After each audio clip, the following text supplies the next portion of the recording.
Oke guys, nunggu tigre selak bongkar kok dikontrol lagi ya teman-teman. Ini kita ke Vario itu second.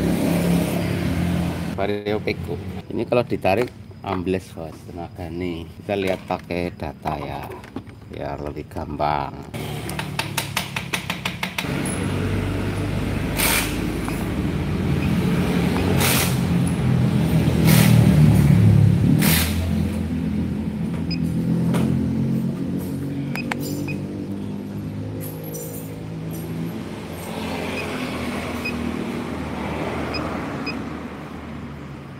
Nah, gitu. Teman-teman lihat dia nggak stabil, nganggur-nganggur berubah-ubah dewi itu. Nah ini,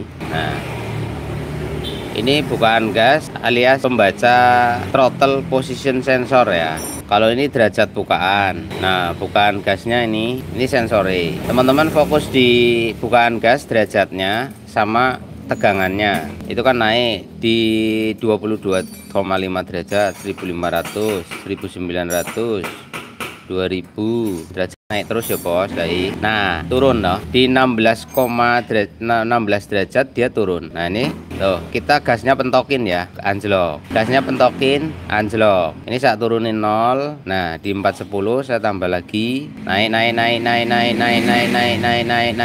Lihat derajatnya naik, tambahin derajatnya, anjlok. Wis fix TPS rusak pak TPS. Makanya ini mirsa niki ngedeng badan niki pak, niki kan pembaca TPS pak. Nah ini harusnya pak diputar pol ini 4000 kan, makanya nek bapak yang ngegase ora pol tenagane dadi nek dipol ke malah ambles toh. Nah niki kan 3000 pak, nah tambahi harusnya 4000 pak, nah malah anjlok mudun ngono pak. Kita TPS mawon niki sing rusak. Tapi tak kandhani pak, nek beli TPS nya tok itu nggak ada yang asli pak, karena TPS ori itu satu set sama throttle body, tidak dijual terpisah. Kalaupun ada yaitu produk tiruan awet pak, harganya sekitar 150 sampai dengan 200 ribuan tergantung merek. Tapi nek tuku throttle body 750, 150, 200, sing 90.000 ya no. Nah gue aku reson jamin ya mbak.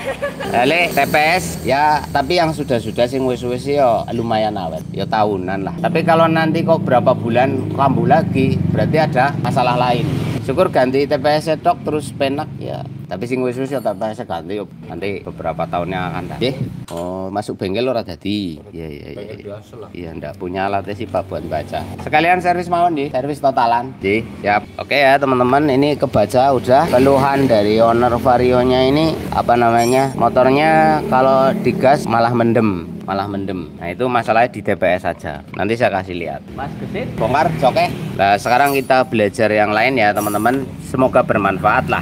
Kita di sini memahami ini ya. Ini RPM kalau bunyi, temperatur air radiator di angka 7980. Bukaan gasnya itu kalau diputar derajatnya. Nah injektor ini untuk membaca injektornya normal apa tidak. Buka aja enggak apa-apa. Ya wes. Nah saya ulangi, kontaknya di off soalnya. Kontaknya di off.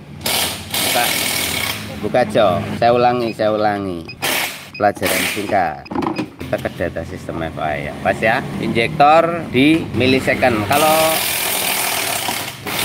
Kalau bunyi nanti ini angkanya akan naik.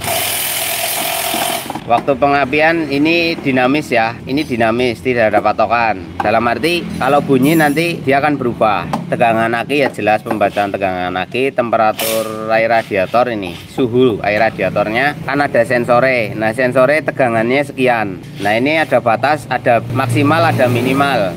Bukaan gas ini TPS ya, baca TPS tegangannya sekian. Nah sensor O2 ini sensor oksigen ya, jadi ini kalau posisi berhenti di 3,803 volt, tapi kalau bunyi dia harus turun di angka 0,8. jadi ini depannya 0, belakangnya 8 kalau sudah bunyi. Tapi apabila sudah bunyi kok masih tegangannya masih kepala satu ke atas, itu pertanda ada masalah di ruang bakar. Bisa keborosan, bisa keiritan, itu akan mempengaruhi kepada si sensor. Debit BBM, ini tekanan dari full pump ya teman-teman. Debitnya sekian. Ini akan berubah seiring putaran gas. Pompa BBM akan on pada waktu mesin bunyi. Standar samping juga. Starter, relay starter, fast idle switch ini nanti akan on pada waktu waktunya dia harus hidup. Mode ketinggian default. Default itu sistem otomatis ya. Ini akan berubah. Kalau teman-teman ke daerah gunung, ini akan naik jadi angka 1. Lebih gunung lagi 2, lebih gunung lagi 3, lebih gunung lagi 4. Ini sampai ke angka 4. Tapi kalau kalian ke daerah yang lebih datar, dominan datar, ini akan ke mode default atau mode 1 saja. Ini nggak bisa diatur. Dia akan berubah-ubah sendiri. Nah, kadang-kadang ada di istilah reset yang mode jumper gitu teman-teman, yang pakai kabel itu hanya ngatur ini tok, mode ketinggian diposisikan mode ketinggian 1. Ada juga mode ketinggian 2. Nah, perlu dipahami sama teman-teman, mau mode jumper ataupun mau pakai scanner, setting ini akan berubah sesuai dengan kebutuhan. Jadi tidak berarti di setting mode 1 akan di posisi 1 terus, tidak mas bro. Yang benar dia harus mengalami efek dinamis, berubah sesuai dengan kebutuhan. Nah, kalau dia maglek di mode ketinggian 1 atau mode ketinggian 2, nanti di daerah datar dia akan berebet kalau mode ketinggiannya nggak mau berubah ya. Kalau di mode ini terus dia nggak mau naik, nggak mau berubah 1, 2, 3, 4, nanti kalau nanjak dia berebet. Karena aturan kalau nanjak ini akan naik modenya otomatis jadi 1, jadi 2, itu secara otomatis. Kalau dia nggak berubah, maka motor akan mengalami kendala atau berebet-berebet. Paham ya? Jadi di reset terus, menurut pikiran kalian itu akan di mode 1 terus gitu? Nggak. Kalau kayak gitu terus malah rusak. Berarti ECU-nya bermasalah. Kalau modenya nggak bisa berubah, nggak dinamis gitu bos. Nah, kemudian di sini altitude. Nah, altitude ini kan ngikuti sama ini ya teman-teman. Nah, mode ketinggian sama altitude. Ini juga akan berubah-ubah mengikuti mode ketinggiannya. Sinyal pengecekan off ya, lampu indikasi off juga. Kemudian AFR sama full trim. Ini kalau posisi off 1467 atau kita bulatkan menjadi 17. Full trimnya 00. Nah, ini kalau dibunyikan kok di sini angkanya jadi di bawah 10, di sini jadi 20. Itu bocor, ada kebocoran klep ya. Ini kan membaca tekanan ruang kompresinya ya, dibaca dari sensor. Jadi kelihatan kalau klepnya bocor, di sini angkanya akan berubah menjadi terlalu jauh di bawah 10. Nah, ini jadi angkanya tinggi di atas angka 7. Nah, kalau seumpama motornya nggak bocor tapi keborosan, ini kebalik posisinya. Ini akan menjadi 20, sementara di sini akan menjadi plus berapa. Nah, yang bagus AFR 14, atau bulatnya 17. Full trimnya di sini kalau mode hidup mesin bunyi itu di angka di bawah 7 ya. Jadi full trim min 7. Full trim min 7. Lah kalau nggak 7 gimana? 32 itu lebih baik. Ini nggak bisa, posisinya nggak bisa selalu sama ya. Karena membaca kompresi dinamis dalam arti nilai tekanan dan lain sebagainya. Tapi kalau di sini merah minus, sedangkan di sini minusnya edan-edanan, maka ada kebocoran klep. Kompresi bocor lah intinya, sehingga tekanannya kurang. Nah, itu sedikit gambaran dari saya buat teman-teman untuk lebih mudah. Nah, kemudian buat teman-teman ini sensornya yang mana yang tadi rusak? Yang ini bos, sensor yang bagian bawah. Nanti saya kasih lihat ya. Aku tak coba tes nah, nanti teman-teman jadi tahu. Nah, nyopot ini juga harus pakai kunci L yang bagus ya. Kalau L-nya jelek pasti bautnya rusak. Jadi upayakan L bintang yang jos. Kalau L bintangnya nggak jos ya rusak. Kalau rusak kuncinya nggak apa-apa bos. Tapi kalau rusak bautnya kan ini sayang nih, yang punya motor bautnya pada rusak gitu loh. Nah, di baut yo. Ini bautnya L bintang masalahnya. Nah, tinggal dicopot aja kayak gini. Nah, ini barang ini sing rusak. Ini harganya macam-macam ya. Kalau di toko online ada yang 60.000, pokoknya luar biasa lah toko online tah. Ada yang 70, ada yang 90.000, itu toko online.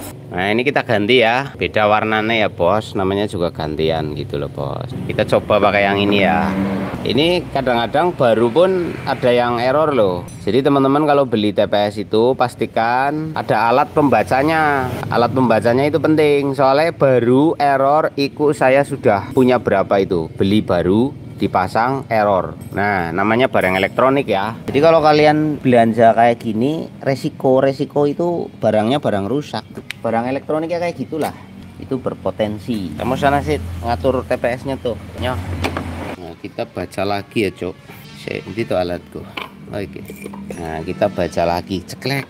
Jadi nggak usah dicopot janen, tapi yo rencananya dicopot sih tadi. Nah, ya guys, kita masuk lagi ke Honda lagi, Indonesia lagi, Vario 150. Kelewat. Ini ya, Bos. Nah, di sini, Bos. Kita akan lihat data sistem ya.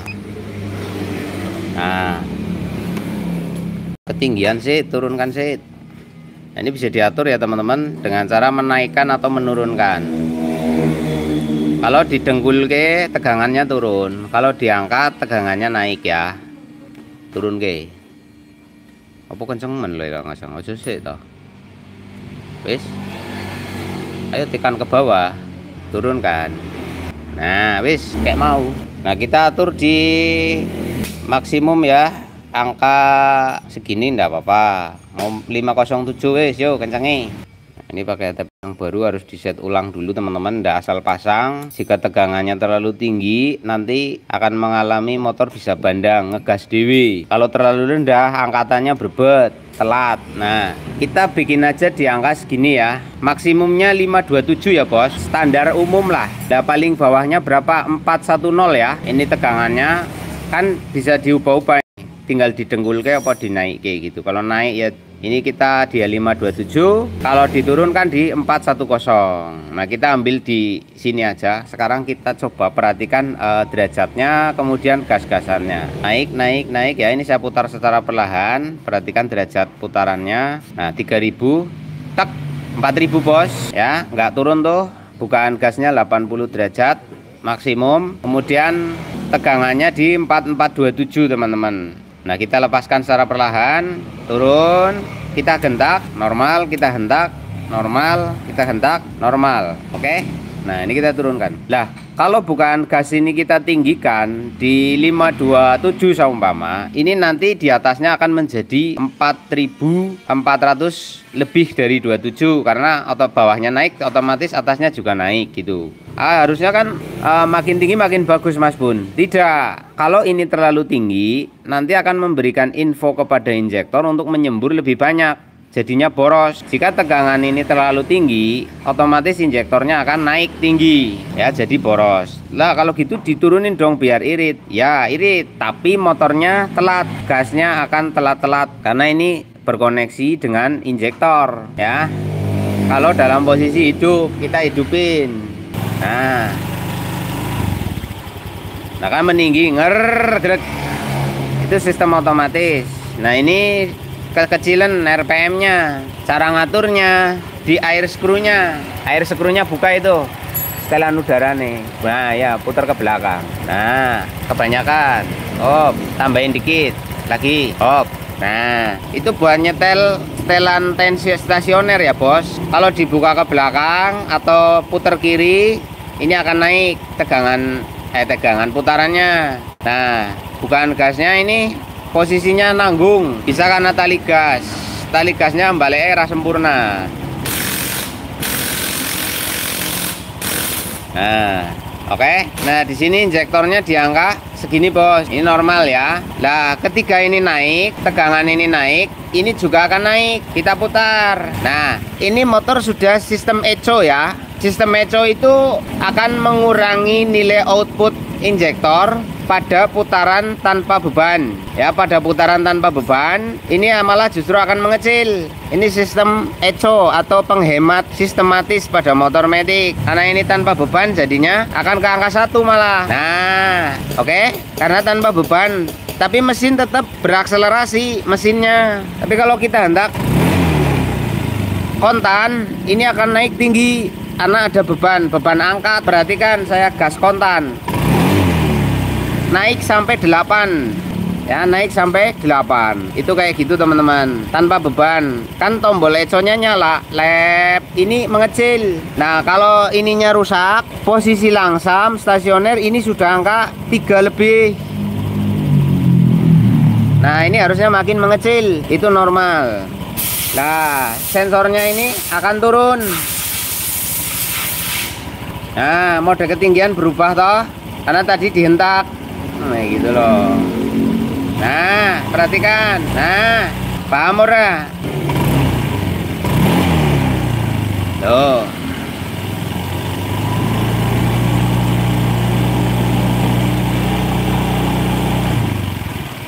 Nah, ini sensornya turun, bos. Nah, ini stay di angka 1. Nah, karena apa? Faktor apa? Ininya masih 80, bos. Kalau ini suhunya naik, dia akan turun, bos. Nah, di sini.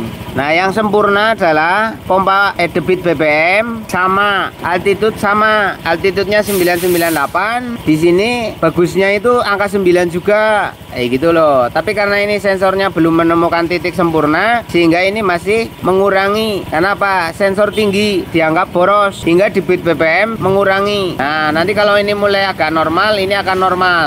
Tuh, contoh. Nah, jadi ketika angkanya ini 0,8 ke bawah, ini akan di angka 9. Kalau ini masih angka 1, ini masih bisa turun ke 8 karena sensor menganggap masih kebanyakan bahan bakar, kan gitu. Nah, ini AFR-nya 13.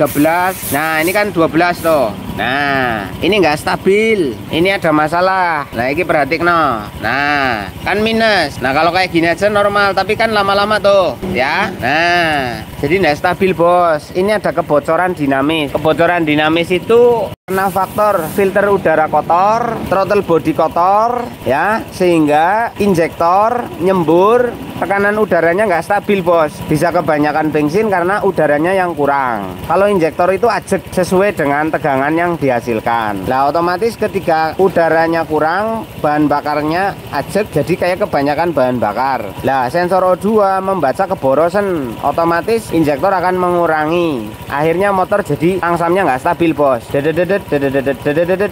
Gitu. Tidak selalu klep bocor ya. Kalau klep bocor itu ini akan terus di angka seperti ini, nggak berubah. Nah, kalau ini kan berubah-ubah nih. Ada normal, ada tidak, ada normal, ada tidak, ada normal, ada tidak. Maka itu tidak bisa dikategorikan sebagai kebocoran klep. Bisa jadi hanya karena sistem udara tidak sempurna. Filternya bisa, TB-nya kotor bisa, saluran ini IACF-nya bermasalah juga bisa. IACF-nya open ya ngaruh, bos. Gitu. Nah, kelihatan ya, ini motor nggak pernah servis TB kayaknya. Nah, kita bongkar. Sik, bos. Iki untuk TPS-nya udah beres. Kita keluar dulu ya. Kita sekarang bongkar filternya lah copotan. Iki tak pateni sih ya, bos. Aku mbok rusak alatnya. Nanti TB-nya copotan sekalian. Lo beresi sih. Kayaknya kotor. Soalnya full trimmer ra stabil. Kok minus terus.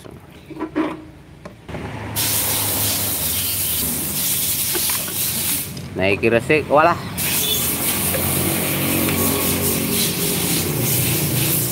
Nah, toh aku wis kondo iki udaranya kurang lancar, bos. Kenapa? Ini udah basah, ini bekas basah, ini kayak dicuci gitu. Nah, ini udah kurang blong, udara kurang blong sana. Sehingga jadi kayak mampet gitu. Belum lagi di injektornya. Di injektor, TB-nya kotor juga lah. Ini ada suara kasar di sini.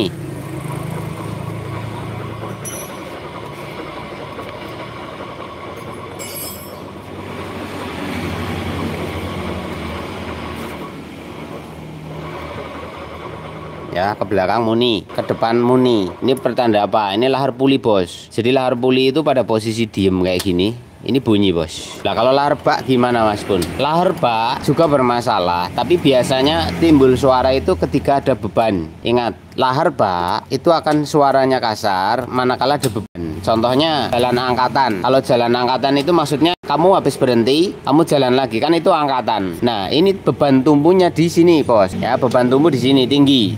Nah, tapi kalau posisi roda nggak muter, kok di sini ada suara, ya? Ingat, roda tidak berputar, tapi CVT-nya bunyi kemrosok, itu lahar puli. Karena pada saat roda tidak berputar, lahar baknya tidak muter. Yang muter hanya pulinya. Oke, lah motor ini posisi diem itu bunyi. Maksudnya ban belakang tidak berputar, itu suaranya kemrosok. Tadi saya sudah dengar waktu nyoba. Lah karena ini sekarang mesinnya lagi dibongkar TB-nya, kan saya nggak bisa nyoba. Jadi tak balik. Sekarang saya balik, ini yang saya puter. Nah, oke. Depan belakang muni, bos. Lah kalau kayak gitu berarti asnya muter dong. Oke, serusak-rusaknya lahar bak. Oke, perhatikan serusak-rusaknya lahar bak ketika tanpa beban, dia itu tidak akan menimbulkan suara yang ekstrim. Sebab apa? Floating, bos. Dia tidak menjadi titik tumpu utama. Kemudian karet tidak dalam posisi negang. Otomatis di sini tidak ada beban tinggi. Bisa ngecek kayak gini bisa. Nah, diputar kok muni, wis lahar puli, pasti. Nah, kemudian lahar pulinya sudah pasang. Di bawah jalan kok masih bunyi. Maka lahar sininya, lahar baknya, paham ya teman-teman ya. Kalau soal ini nggak saya akan bahas iki, soalnya wis bolak-balik harusnya kalian paham. Tapi ya nanti dibahas kalian nggak apa-apa ngiki live streaming kan gitu. Bongkar, wis sarang tawon bos, iki wis di sarang tawon, lubangnya akeh men ya lumayan lah, oleh ngelobangi ini. Terus iki bake lakarnya anyar bos, wih. Ya, iki lakar baru bos, ijih moni toh. Iki kan orang lahar bae ya bos.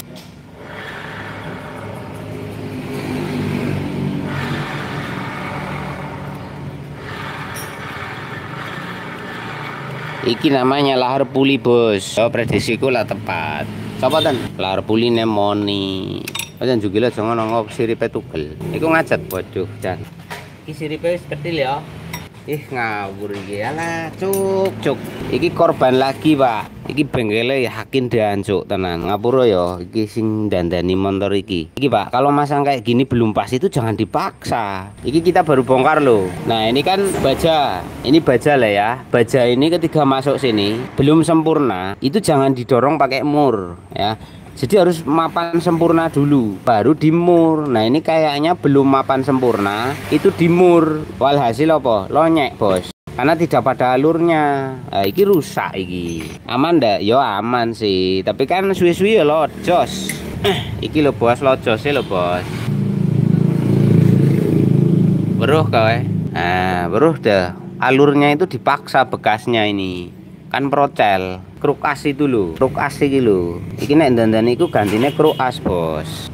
Dan akhirnya nyusahi saben nyopot ngene iki mesti. Wah tos tenan iki cuk.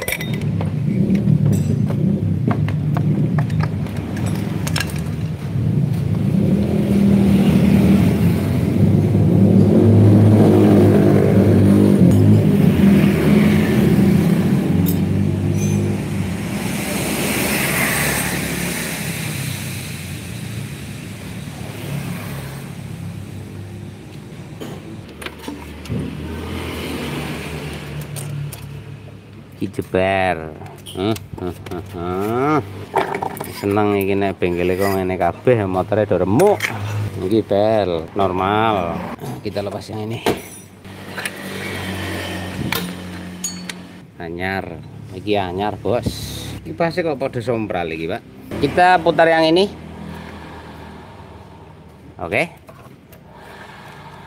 Ini suara wajar ya namanya putar, tapi ora kembroso. Lah si mari kembroso apa nih? Iki nih.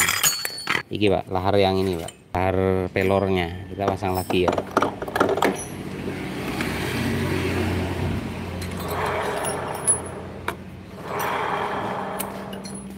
Kita copot pak. Oke, lahar puli copot ganti. Itu garing kayak. Nah, malah kayak berkarat gitu teman-teman. Ini berarti nggak kontrol waktu sebelumnya di bengkel saat durungi. Soalnya iki wis diganti baru. Terus apalagi ya? Oh iki motor mesti dredeg pak. Nah angkatan grek ngono kuwi. Alat bukannya ngene sih.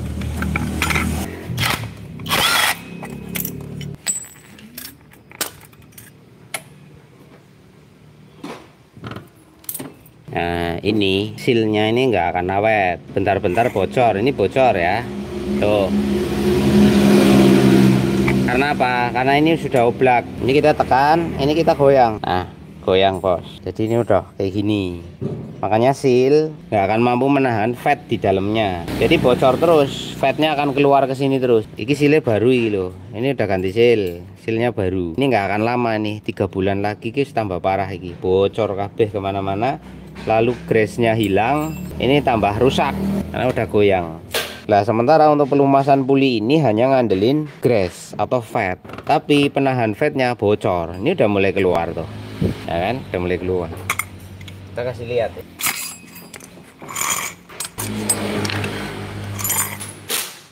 Nah, iki Pak, ngandelin seal yang di bawah ini. Nah, seal yang di bawah ini bocor, akan terjadi perubahan. Nah, yang di dalam sini nanti ini bocor. Nah, di sini ada seal juga. Nah, seal ini nanti bocor keluar ke sini, nanti jadi noda bagi bel. Belnya kena minyak, sininya ini selip. Cricit cricit cricit cricit gitu. Kalau di bawah jalan, nah toh ini bocoran sih. Nah, dia hanya bertahan di sini. Paham teman-teman? Mergone iki oblak. Nah, oblak otomatis sealnya ini bos. Open, nutup, open, nutup, open, nutup. Nah, kan muter. Ketika beban tertentu dia kan gini. Nah, terus piye nek pengen awet yo ganti, tapi yo larang. Nah, ini nanti dibersihkan, dirapikan kembali. Terus masalah ndredegnya. Soalan ndredegnya ini sini ya bos. Saya kasih tahu nih. Satu, kampasnya ini goyang teman-teman. Goyang itu ini sama ini itu oblak. Tuh, jadi ada gerakan oglek oglek oglek oglek oglek gitu. Harusnya diem, dia hanya bisa gerak keluar masuk, tidak boleh gerak kanan dan kiri. Karena ini oblak sehingga tapak tekanannya itu tidak rata. Ini yang napak kan cuma segini nih, bekasnya kelihatan toh, gak roto. Sehingga bisa dikatakan daya gigitnya ke sini, daya gigitnya itu minim. Nah, pada beban awal itu berat, angkatan itu berat, otomatis karena cengkramannya cuma segini, akhirnya loss connect gitu loh. Jadinya gini, jebrak, harusnya jebrak nger, tapi dia jebrak selip nyambung, akhirnya ndredeg itu bos. Nah, solusinya piye? Ini jangan sampai goyang. Ini kan goyang ini oblak bos. Kemudian di sini masang kancingnya kebalik semua. Masang kancingnya kebalik bahaya, iso copot orang andel jalan. Nah, ini kan masuk bengkel toh bos. Nah, cara mengatasi masalah dredeg ada dua. Satu, ganti baru sembuh nggak? Orang ngaruh bos. Kalian ganti kampas ganda baru itu tetap sama aja, paling sembuh seminggu lah. Setelah itu ngedredeg lagi. Tapi bagaimana kalau pakai kampas ini aja dan anti ngedredeg? Ya jana ini saya nggak akan mentutorialkan ya, karena itu tidak layak. Saya tidak boleh ngajari orang untuk kayak gitu ya. Ini bisa nggak ngedredeg bos, nggak usah ganti bos. Sarannya piye? Aja dipakai. Ya karena aku tadi udah ngomong nggak layak aku ngajari kayak gitu. Iya kan, aku kan udah ngomong. Aku kira udah penak mau ngomong gitu loh guys. Ora layak ngono loh aku ngomong. Loh kok emosi, penonton emosi loh. Lah kan aku wis kondo, ora layak diomongke ngono ki lho. Kok emosi bos? Sabar bos. Iki bongkaran nera. Iki copot. Nah, enggak sih. Ada masa kayak penonton nih, mbok pada bunuh diri ngono ya. Lah gak layak diomong kayak aku kan wis ngomong, ojo dipakai kan ngono kuwi pas.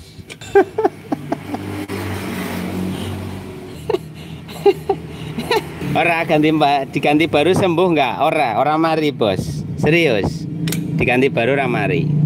Kalau nggak percaya tanya aja sama para pengguna Vario 150. Dredeg yo, ganti kampas. Mari seminggu kumat neh. Nah, yang mau abadi anti kumat ya setengah tahun lah. Setengah tahun ndak kumat. Gampang bos. Nah, iki lah tak ajari yo. Ya, tak ajari yo. Menoran dredeg yo. Tapi tahu dulu teorinya. Ngerti sih teorine. Enggak, aku arep takon sih karo sing ndek motor. Mas, ini kampasnya repan ganti pura mas? Ganti ya? Ya. Karena ini yang punya mau ganti, jadi ilmu ngakali kampasnya nggak bisa ngajarin ya, karena ganti loh. Ilmu mahal ini bos. Aku bisa ini kampas ini nggak usah ganti, tapi nggak ndredeg. Aku bisa, tapi tak akali loh modelnya loh. Kayak gitu. Tapi karena yang punya mau ganti yo ganti. Kalau diakali ora apik, soalnya iso oblak. Tapi oblak ini bisa diakali nggak bisa. Diganjel bisa mas, tapi ganjelnya yo ora gampang ngono kuwi. Sik tak anu sik kok. Ini kebalik yo masang kancingnya. Harusnya kayak gini. Jangan tengkurep. Nah, ini kita kasih lihat permasalahannya ya, bosku. Perecing. Ini masalah intinya di sini. Ini kan oblak bos. Ini nggak boleh oblak. Boleh gerak kayak gini boleh, tapi oblak nggak boleh. Nah, ini longgar. Terus karet yang ini ganti pakai yang ada logamnya. Ini kan nggak ada logam bos. Soalnya kalau karet ini di dalam sini itu melenyok. Nah, Loh, metode toh. Jadi ngoval. Ini akan mempengaruhi ke gaya bukaannya. Bukaannya ini berat, Bos. Ini. Oh, bukaannya ini berat. Pededet. Nanti begitu lepas los. Lah sedangkan pada waktu angkatan, ini bukanya nggak maksimal. Nah, di ujung itu paling seret gitu.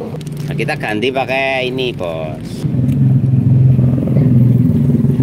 Perhatikan, ini kan ada logamnya. Ini lebih stabil. Kenapa? Nilai tekanannya itu akan tetap sama, mau di dalam mau di sisi luar. Tuh. Nah, sekarang kita bandingke karo iki ya, Bos. Nah, ini keluarnya lebih berat, Bos, karena karetnya terlalu meletoy. Nah, kalau ini masuk, keluarkan lebih enteng. Tuh, kenapa? Lebih statis, tapi ya empuk gitu, Bos. Ngaruh, ini ngaruh. Karena kerjanya kan gini. Nah, dia kena karet dulu tuh. Ini, Bos. Nah, di sini per, wis diganduli per, diganduli karet, nembukake seret bededet jebot.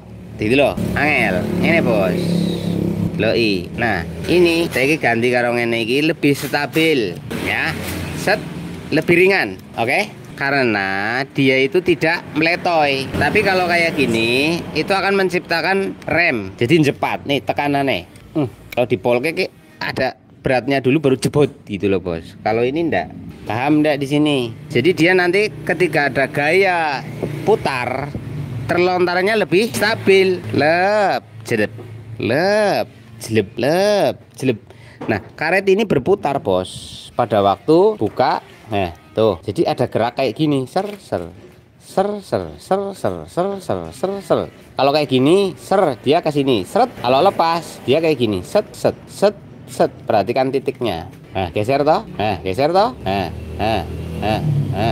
Ini hanya masalah ini toh. Lah kalau ini kacet, Bos, gak iso muter, Bos, sehingga tidak ada titik dinamis. Akhirnya benar-benar ngerem di sini, ngerem. Hasil bukaannya itu berat. Untuk dapat hentakan tinggi dia harus gasnya tinggi baru gerak. Kalau gas pelan ini belum mau ngembang. Efek keganjel ini ya sekecil apapun beban itu akan mempengaruhi ke gaya sentrifugal. Makanya racing itu serba enteng, Bos, putarannya dan lain sebagainya. Nah, kalau kalian ganti kampas ganda, ininya tetap pakai yang kayak gini kan? Tetap pakai yang kayak gini kan? Mesti seminggu neh ndredeg neh. Terus karet ini memiliki tingkat pemuaian, istilah melar, Bos. Semakin panas dia melar. Ini karet ini. Mau ori mau enggak. Nah, sedangkan ini dia tidak akan melar, Bos. Belum ada sejarah karet ini melar. Kenapa? Ini aslinya adalah karet kopling ganda motor manual. Ini direndam oli, nggak melar, kena suhu tinggi, nggak bengkak, dia tetap ukurannya tetap sama. Lah kan harusnya ada oli, ini nggak ada oli, nanti pecah karetnya. Tidak, karena gerakannya hanya sedikit tuh. Tangan siji kuat, Bos, nyong tuh. Saking entengnya, Bos. Paham ra dia? Tapi nek iki ora. Tanganku iso kaboten, Bos. Jadi nekannya harus kayak gini saya. Tapi kalau ini kan cukup kayak gini tok, bet tadi copot. Nek ini ndak. Tuh. Nah, wis ngono tok kuwi rahasia nih. Nah, kenapa YouTuber nggak ngasih tahu kayak gini, Bos? Nanti orang pada tahu rahasia nih. Ilmu ngakaline ki ra mahal akhirnya. Ono diganjeli selang lah, mau diganjel selang, mau diganjel kondom. Kalau karet kayak gini ya tetep, Bos. Namanya apa? Tingkat fleksibilitasnya tinggi. Nah, kalau kayak gini paten. Wis, kamu belikan aja punyanya Yamaha ya. Belikan bantalan kopling ganda Jupiter Jet ya. Kemudian ini pastikan ndak oblak. Ini dipastikan itu nggak oblak, Bos. Nah, kan ini oblak toh. Kalau ini oblak, kalian mau ngakali, ini, Bos, rahasianya di sini. Ini jarak yang ini habiskan. Jangan sampai ada celah. Ya, jangan sampai ada celah. Kalau masih ada celah, teman-teman beli ring cacing. Ngerti nggak ring cacing? Ring cacing masukkan ke sini. Ya, sehingga terus menekan. Oblak itu karena nggak ditekan, Bos. Tapi ini nek ditekan, ora goyang. Ini saya tekan ya. Ini kan kalau longgar kan oblak. Nah, ini kan oblak. Saya tekan pakai jempol saya saja. Jempol saya itu kekuatannya berapa? Ini ndak oblak, Bos. Dia kan hanya gerak kayak gini. Kalau ring plat itu nggak ngaruh. Karena ring plat itu tidak punya tekanan. Contoh, plak ya. Kalau mau sepan seret jadinya. Tapi kalau ring cacing ditaruh di sini, ini neken terus tanpa mengurangi atau menambah beban gerak. Saya kasih tahu rahasianya cuma itu aja dulu ya, guys. Ini diringankan agar bukaannya lebih cepat sehingga nanti nggak mengalami titik tekan tertentu pada gaya sentrifugal, sebab ini kerja hanya mengandalkan gaya sentrik. Nah, kemudian masalah ini oblak ngaruh. Kalau ini oblak otomatis ini nggak datar, akan ada titik kemiringan. Pada efek dinamis akan berubah-ubah sehingga ini nggak napak sempurna. Oke. Terus per ini jangan sampai diregangkan, apalagi per originalnya ya. Kalau per originalnya kok sampai diregangkan, gaya sentrifugalnya itu akan kacau. Dalam arti kacau berapa? Dia harusnya mendapat gaya buka pada berapa nilai putaran. Kalau ini terlalu ringan, nanti putaran rendah dia udah buka duluan. Nah, ketika putaran rendah dia udah buka duluan, sementara dia kurang daya tekan. Karena apa? Gaya sentrifugal rendah menciptakan gaya tekan yang rendah juga. Gaya tekan yang rendah, cengkramannya tidak maksimal. Akhirnya apa? Ndredeg. Itu gitu. Nah, kalau pernya digendorin malah tambah ndredeg. Bukannya sembuh, tambah ndredeg. Gitu. Wis tips sederhana ini baru ngomong di tahun 2022. Aku tak kandani karo awakmu podo yo. Kenapa nggak dikontenin spesial? Aku niat berbagi ilmu, bos. Aku niat bagi ilmu. Sampean arep dinggo syukur, ora dinggo ya karepmu, arep ngeyel ya ngono. Ini maaf ya teman-teman yang lain, rahasianya tak kasih tahu ke publik ini. Yang tadinya ngilangin ndredeg mahal, saya kira iso mahal. Soalnya apa? Beli iki, beli ring cacing rampung urusane. Ora perlu dilobang-lobang ngene, bos. Kuwi ora ndredeg. Wis pasangi, ganti yo. Untuk varionya itu diproses. Thank you. Semoga bermanfaat. Selamat siang dan assalamualaikum warahmatullahi wabarakatuh. Bye. See you next time, oke guys. Waduh, aku mau esok minum susu soalnya. Aku bisa bahasa Inggrisan.